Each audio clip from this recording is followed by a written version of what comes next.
Tahu nggak sih, setelah Indonesia merdeka, ternyata masih ada pemberontakan di dalam negeri.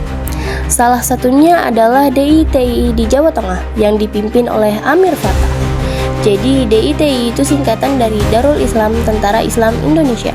Gerakan ini punya tujuan besar, yaitu mendirikan negara Islam Indonesia. Gerakan ini awalnya dipelopori oleh Sekar Maji Marijan Kartosuwiryo, lalu menyebar ke berbagai daerah termasuk Jawa Tengah. Di Jawa Tengah sendiri, tokoh utamanya adalah Amir Fattah. Dia dikenal sebagai pemimpin lokal yang punya pengaruh cukup kuat di daerah Pantura, seperti Brebes, Tegal, dan Pekalongan. Perannya penting banget, karena dia mengatur strategi dan menggerakkan pasukan DITI di wilayah ini. Nah, kenapa sih pemberontakan ini bisa terjadi? Salah satu penyebab utamanya adalah dampak dari perjanjian Renville. Perjanjian ini bikin TNI harus keluar dari beberapa wilayah di Jawa Tengah. Jadi terjadi kekosongan kekuasaan. Ditambah lagi banyak yang kecewa sama pemerintah dan mulai tertarik sama ide negara Islam. Sekitar tahun 1949, Amir Fattah mulai bergerak. Dia membangun kekuatan dan mulai melakukan perlawanan terhadap pemerintah. Pasukan DITI melakukan serangan ke aparat, bahkan bikin kondisi di beberapa daerah jadi nggak aman. Konflik pun nggak bisa dihindari. Pemerintah tentu nggak tinggal diam. Dilakukan berbagai operasi militer.